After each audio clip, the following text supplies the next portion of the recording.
This Organized Chaos video is brought to you by viewers like you. Thank you.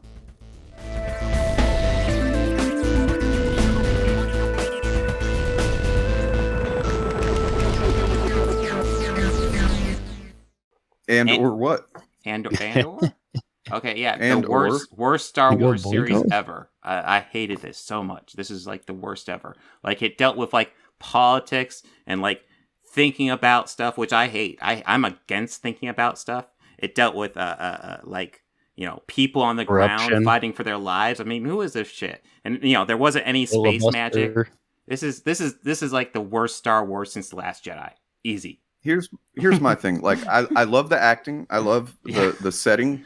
I love the look of it. I love the music. I love just the plot. I love the characters. I love all of it, but it's boring.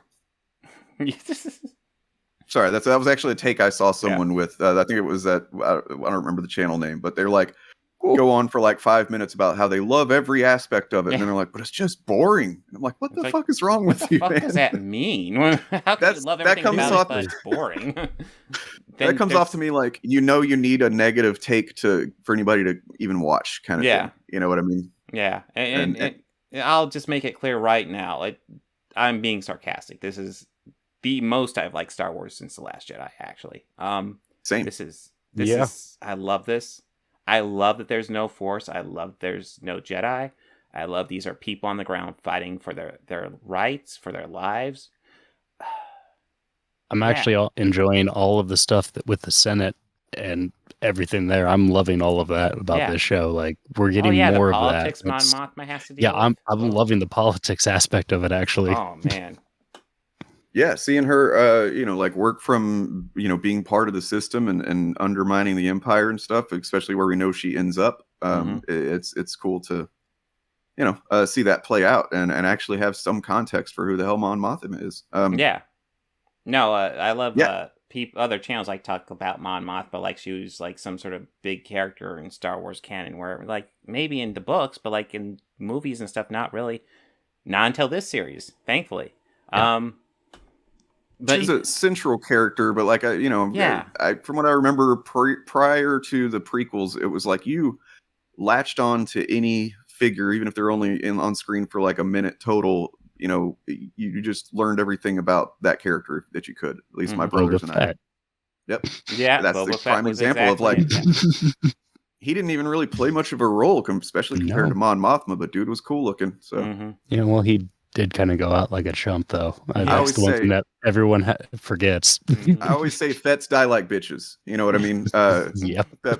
Boba Fett, the show actually kind of killed that for me. So yeah, it kind of did because he was kind of a bit of a Billy Badass in that one. And that's fine. But just for the longest time after Jango Fett, just like, I'm going to get you Mace Windu and then slice his head down. Like, all right, man, you guys suck. You guys need to stop doing this. Your whole family is terrible. Yeah. You're well, you see that and you go like, and that's why the stormtroopers can't hit shit. Yeah. Yep.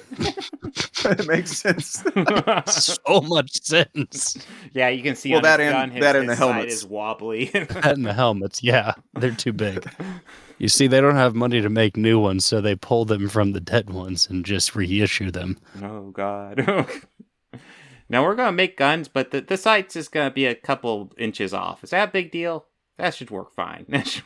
My helmet's too big. Well, just tape it. Speaking of which, this show Andor did quite a bit to rehabilitate the stormtrooper, right? Like they were literally killing some people. It was pretty harrowing. These guys can hit some things. They're deadly accurate. When the plot calls for it, apparently they can really do it. Yeah, and commanding Empire officer or Imperial officers can suddenly not be as daring. They can be cowards. Well, that's one of the. Sorry, go ahead, Dane. I was just going to say that's one of the things that I love about it is that it shows the inner workings of the Empire and how, authoritarian regimes often fail. Is they promote the ass kissers instead of the ones who were like thinking, the long game and like pragmatically and stuff like that, which is what we, saw with what was her name, Re something. I forget her name. I dig it up here. the one intelligence officer that we follow a lot, and like, you know, she's putting in the work and doing, you know, pretty decent job of analyzing the situation and stuff, and yet they're kind of at first sidelining her to listen to these ass kissers.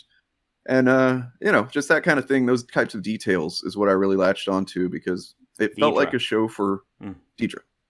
It was like a Star Wars show for adults, instead of like playing on, you know, Mando, for example. That one plays a lot on your kind of nostalgia for being that fun part of the childhood of Star Wars. You know what I mean? And this one just fully embraces like, okay, but what if it was like you know, what if we put the more mature themes, the adult version of this, right? Not adult like pornography, but that'd be cool too.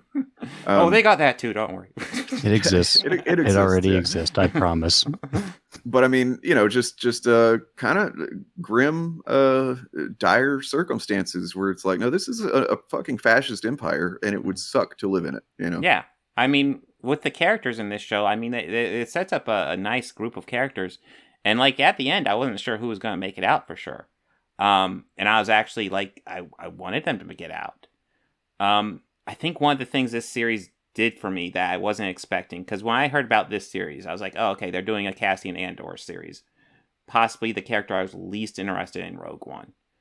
But Same. You know what? If K2SO comes in, I'm game. Because K2SO was one of my favorites from Rogue One, and he worked with Andor. And he's not even in this season. And I loved it. I thought he was going to be for a second, because you see a couple of those guys. They're building those droids. Yeah, I was like, he has to be. Yeah. Well, I mean, it explains that, like, it definitely sets it up, because it means as soon as he comes across an opportunity, he's going to be able to reprogram one, right? Because he fucking worked on them now. He knows what they're all about. So, yeah, I mean, it's really, really smart show. Well done. I appreciate that it took, you know, risks of like, how many episodes did we spend in the prison? You know, I want to say that was a 4-episode arc, I think. I saw some people complaining about it, and I'm like, I don't know, man. I think it's going to pay off. I hope it is, and it did. Dude, since The Last Jedi ended, I have not had this moment. You know, I watched Mando, I watched Boba Fett, and I'm like, yeah, these are fun. Yeah, whatever. Boba Fett's fine. I do like Mando a lot, but like, yeah, it's not this level. It didn't recapture that core that I've, you know, always connected with Star Wars until this one. In the moment, the end of like maybe it was episode 7 or 8 or something, when he's been trying to convince, forget his name, Andy Serkis, trying to convince him like we can get the fuck out of here, and he's like, no, just, you know, mind your P's and Q's. And then finally he realizes, Serkis' character realizes like, oh no, they're not letting us leave here, and you know, at best, and they might actually just kill us because they want to. And that moment at the end where he's like, all right, let's get this fucking thing going. Let's get out of here. I was like welling up with excitement for the first time since The Last Jedi, basically, in a way that, you know, I thought was honestly not possible for me anymore with Star Wars. So yeah, I want to say Andy Serkis is Kino, I believe was his character.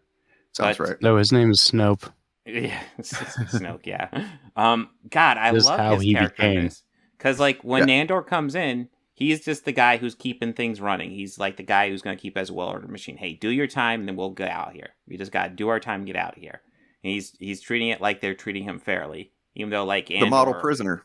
Yeah, even though Andor's like supposed to like, what, his original sentence was supposed to be like 6 months, and it got changed to 6 years or something like that. So it's obviously they're not playing fair, but Kino's like, yeah, they're good. We just do our time, we'll get out here. It'll be okay.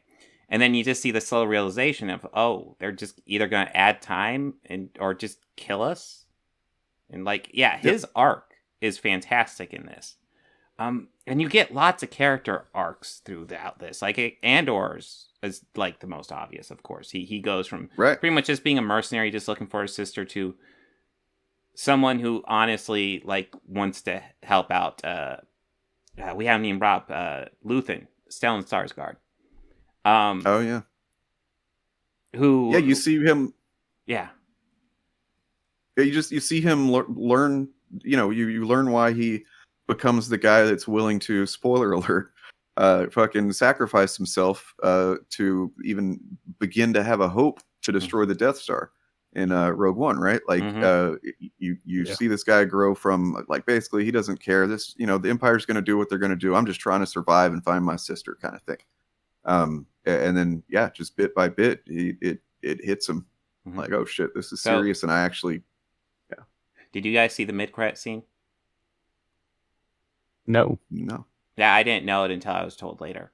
So I guess it's not a huge spoiler. It's a brief mid-credit scene, but we do see what they were building in the prison, and it was the Death Star. Oh, that makes sense. Yeah. Yeah. So yeah, that is also a big motivator. Imagine he's like literally that is a huge motivator. Yeah. Yeah. I thought it was a nice touch because it's not like you need that, but like it's a nice touch.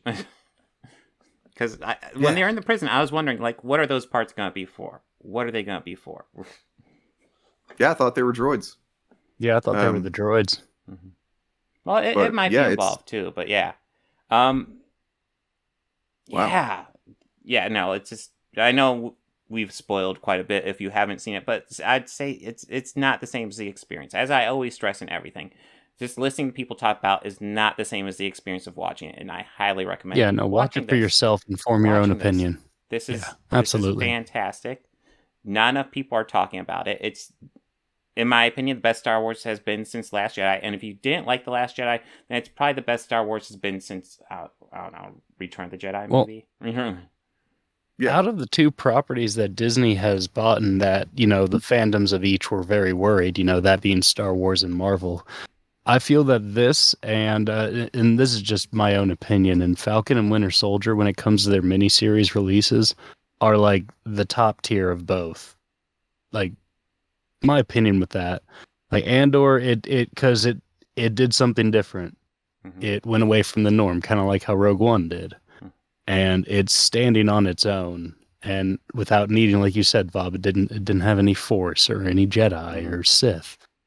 It's Star Wars. It's Star Wars being told without what everyone associates Star Wars with. No, it's the ground level stuff, which I love. It's like because like, we see all these Force users and the big players in Star Wars all the time, but here are the ground level guys. These are the guys who are getting shit on by the Empire. This is why the people are rising up against the Empire. And who could imagine a system so evil as to turn their prisoners into slaves? That is so evil. I mean, no system could ever do that. No. That's why it's fiction, Bob. Yeah. Well, and what I left with Falcon and the Winter Soldier is, I mean, in reality, it's more of a story about two friends grieving with the loss of theirs. Yep. And them coming to terms with, life moving forward. Also, their friend just happens to be Captain America. Yeah. Right. Well, then there's also there's so many things about that show. You're going to get me thinking, talking about that. But like the stuff with the Black Super Soldier program and stuff, just like all that is fucking well done, super well executed. And stuff that we had never seen in a Marvel property. I would love a prequel series about the Black Super Soldier. I would too. Bradley? That sounds right. I'd want, because I'm sure that there were more that the government tried. Mm-hmm. I have a video about it because there is a comic book version of it that they based that loosely on, or there's Isaiah Bradley is the comic book version of the Black Super Soldier serum, and he essentially the same. He got the serum, him and several other black guys did, and they sent them on like covert missions because they didn't want to, back in the 50s or whatever, weren't going to put some black guys out front and center. And then they all got captured and killed or something except him, and then basically they just hid him away and locked him away for a long time so that he couldn't go public or anything. And it's like tell the world. It's fucked up. But I agree with you, Bobby. Like the Falcon and the Winter Soldier and Loki are probably my favorite ones of Marvel, but as far as Falcon and Winter Soldier, that hits the same notes as like the Winter Soldier movie. It's one of the best, just in terms of like kind of socio-political commentary mixed in with your superhero business, and I'm all about that. So, while I enjoy Falcon and Winter Soldier, I'm not. It doesn't seem like I'm as hot on it as you guys are. That being said, you guys are selling it pretty hard to me because there are lots of ideas in that series that I love. There are. Watch my video. And then my friend Willow has a really good one too. But No, look, with Andor, the thing is too that this is going to enhance the other stuff, the Jedi stuff, the Force stuff, right? Because like you said, now we have more context in mind the next time we watch, even whether it's an older movie or the next one that has lightsabers and shit like that. You know, where there's more investment in, you know, the ground level stuff, and it's a more fully realized world. Yeah, all I can say is that if you're like, oh, I don't want to see Andor, or I don't like Disney Star Wars, you're missing out. Because this is just such a good series. If you only watch one Star Wars series, right now it's this one, without doubt.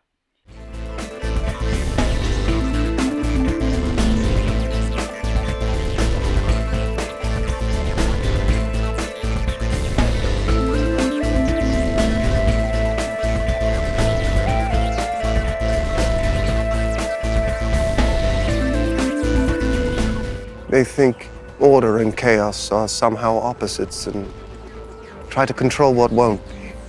Do you enjoy pain? Pain don't hurt.